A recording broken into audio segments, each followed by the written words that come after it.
Hi,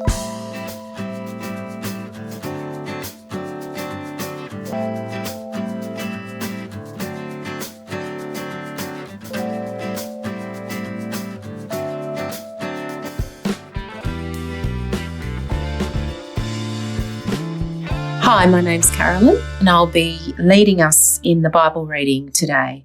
And it's from Luke 23:13 to 25.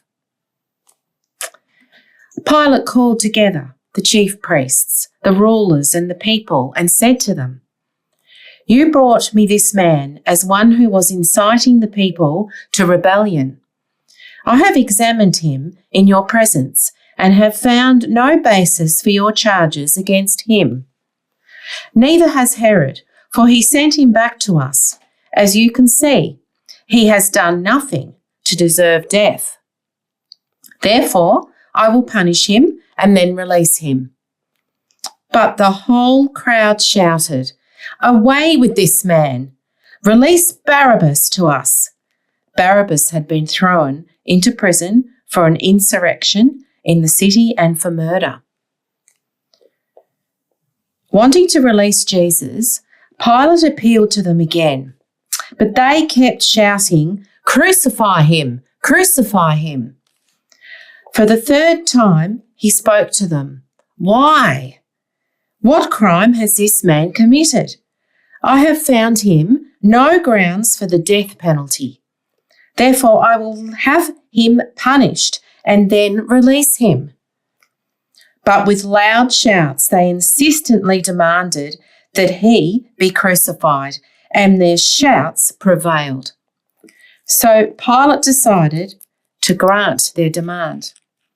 He released the man who had been thrown into prison for insurrection and murder, the one they asked for, and surrendered Jesus to their will.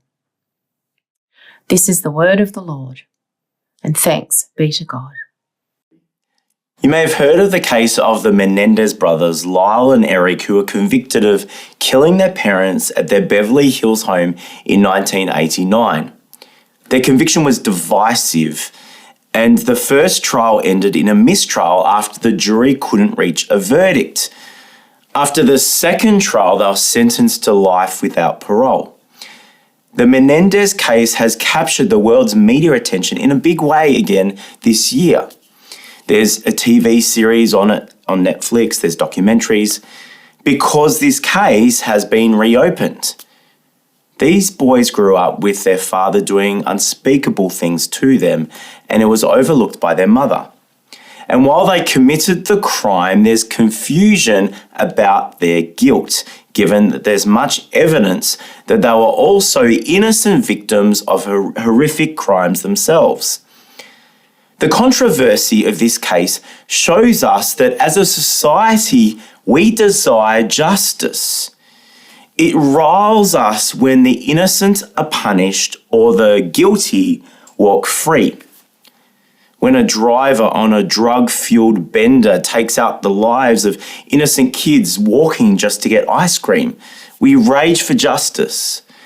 When we consider that those convicted on death row in the US, and a 2014 study has found that 4% are innocent, the wrong person who will be executed by the state, we yearn for justice.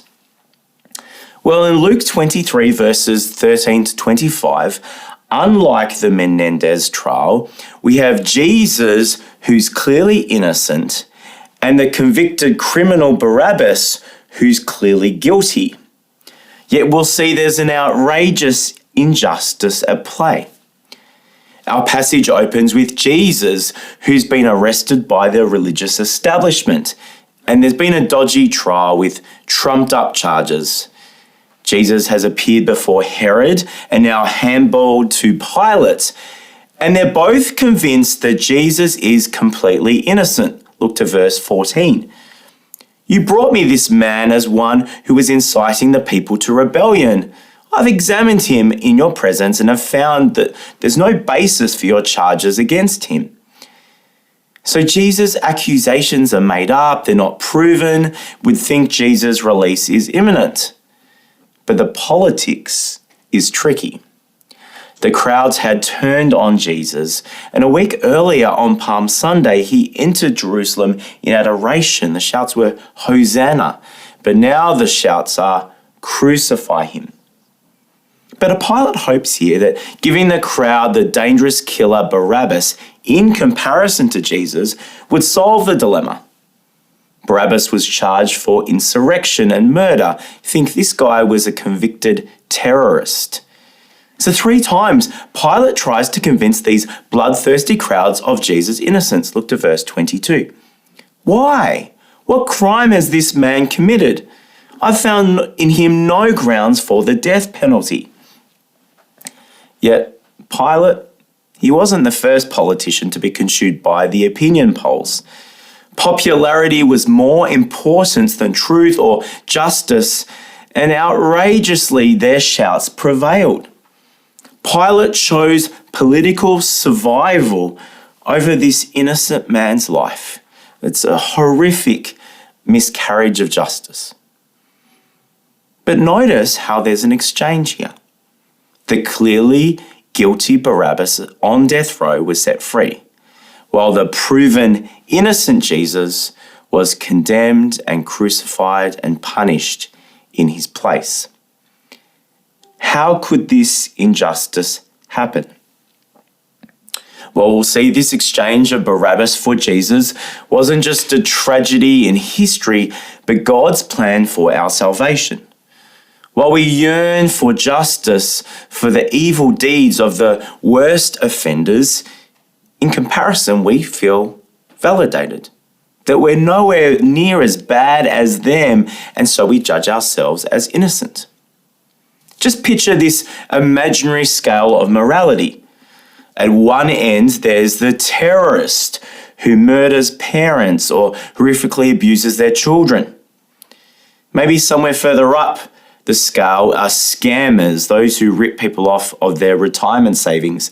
Think a current affair chasing them down the street with a camera. Yet at the other end of the scale, think of that selfless person who dedicates their life to serving others. Think of the sacrificial soccer mum who's started a charity to raise money for malnourished kids in war zones, yet also finds time to make breakfast for all the teachers at her kids' school. But as we consider ourselves, where do you position yourself on the scale of morality? We're probably not up the end of the terrorists and murderers and abusers. Yet if we're honest, we may not be up the end of the selfless mum all the way there. Maybe we're somewhere between the scammer and her. But this is the problem. Every person has kicked God out of the driver's seat and taken hold of the wheel instead. Sin is described of all those ways that we've substituted God for ourselves. Look, the Menendez case shows the complexities. We are both guilty and victims of other people's sin. And maybe you're here today and you're feeling wounded and hurt by people. Yet if we're honest, guilt in our world isn't just out there, but also in here. Even our worst moments might be things like just telling a little white lie, or being manipulative, or gossiping, or being jealous, or occasionally drinking too much. It means that we're on the same scale. We all identify with Barabbas. We're without doubt guilty. But why is kicking God out of the driver's seat so bad? Because we've all substituted ourselves with the glory of our God. And this is serious. This is devastating news. See, God is holy. He is different from us. He is glorious and perfectly loving and just. He's on a whole nother scale. Yet we yearn for justice, looking externally at evil in our world. Yet if the same standard were to be applied to us, our perfectly loving and just God can't be in our presence. He can't overlook even the smallest, minor, seemingly excusable sins. See, our guilt for sin separates us from God. So we have a problem. How can our holy love of God embrace the unholy lovelessness in us? And like Barabbas, we're all found unequivocally guilty, and we rightly deserve our punishment, which is worse. The penalty of sin is death. But there's good news. Because of God's initiating love and justice, he sends his only son, Jesus, to be our substitute. The cross of Jesus is about this great exchange, Jesus taking our place. But what did Jesus achieve in standing in for us? Well, on the cross, Jesus exchanged our guilt for his innocence. As recognised by Pilate, Jesus was completely innocent, in fact, the only one who was perfectly loving and just. Yet later in our passage, in verses 38 to 43, Jesus is crucified between two criminals. Jesus literally dies in an unjust person's place, a cruel, barbaric death designed for the worst, most dangerous criminals. The innocent Jesus traded spots for the guilty Barabbas, the murderer and the terrorist. Well, following our passage on the cross, Jesus was insulted by one of the thieves. He was mocked by the Roman soldiers. Yet Jesus never protested this outrageous injustice happening to him. Friends, putting our faith in Jesus acknowledges that Barabbas' story is ours. Friends, while this is sobering and confronting to hear, we've all exchanged our loving and just God for our will, for our control. And our smallest of sins separates us from our perfect and holy God and puts us on the same scale of sin and guilt as the terrorist, the abuser, the murderer. And Jesus standing in for this murderer and for us means our guilt was substituted for Jesus' innocence. This doesn't mean that we're now somehow perfect like God. What's been exchanged is our legal standing and identity before our loving and just God. Picture, we are the convicted murderer in the courtroom. We're in the docks and God is our judge. And he asks for our record, but he gets handed Jesus' perfect record instead. And he looks at it and says, "Case dismissed. Jesus has paid the penalty for us. You're free to go." Friends, Jesus taking our place means the spiritual weight for all the sin and guilt of the entire world eternally has fallen on the sinless Jesus. And we get his perfect record, his glorious identity. It's remarkable. It means all our sins, past, present, and future, have been and will be completely forgiven. We no longer have to live carrying around our condemnation and guilt and shame for the weighty mistakes in our lives. Jesus taking our place means God now sees us through Jesus' perfect record. We also see on the cross that Jesus was taken captive so we could be free. We live in a culture that's sold to us the lie that substituting myself for God is the path to true freedom. That living my way, defining my truth, will bring ultimate freedom and joy in my life. My question is, have you felt free? As we've kicked God out of the driver's seat, maybe you've experienced that this road has led to broken places, exposed our character and choices that's been enslaving rather than the freedom promised. Just imagine Barabbas waking up the next day. It's like a surreal dream, suddenly released from death row. He looks at his wrists where the heavy shackles have been. He reflects on seeing Jesus being led to be crucified instead of him. This is better than winning Tats Lotto. He's laughing in disbelief about this unimaginable second chance of freedom, life, and hope. Like Barabbas, we all stand condemned and face God's judgment. Yet on the cross, Jesus was judged so we can have relationship with God. As Jesus shed his blood in our place, every sin, all our guilt was laid on him. Every sin done to us was laid on him as well. Jesus paid our death penalty, God's judgment for what we deserved. And this moment satisfied God's perfect love and justice.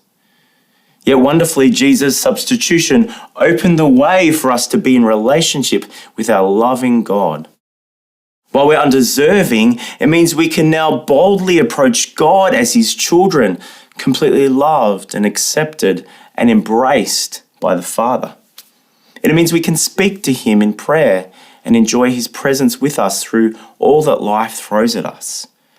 Friends, true freedom, the full life, allows God to rightfully take the driver's seat and steer the wheel.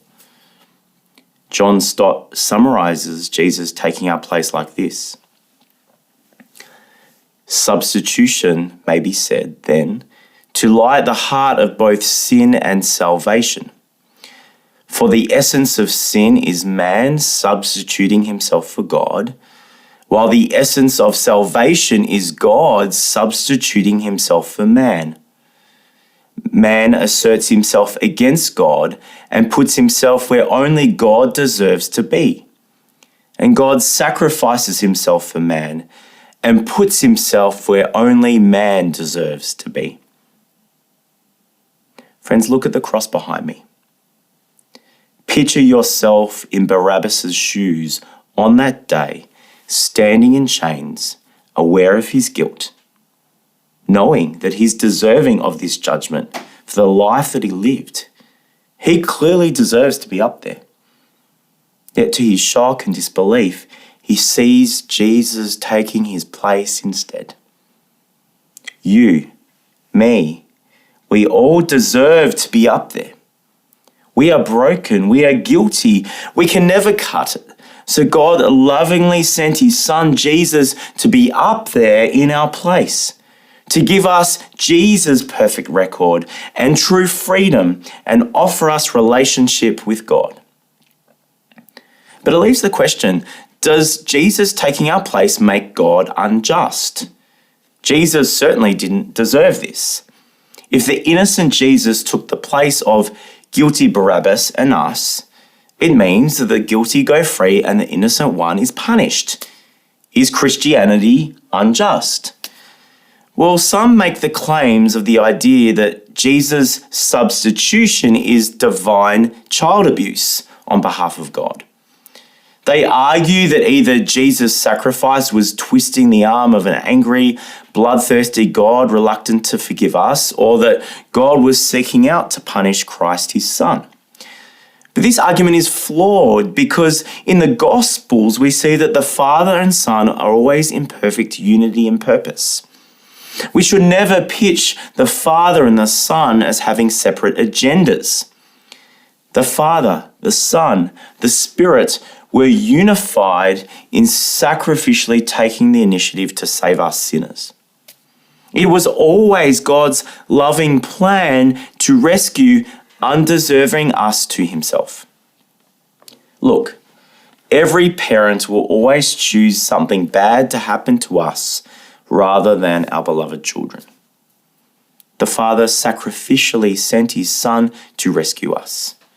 And God's judgment falling on his Son was never hateful condemnation.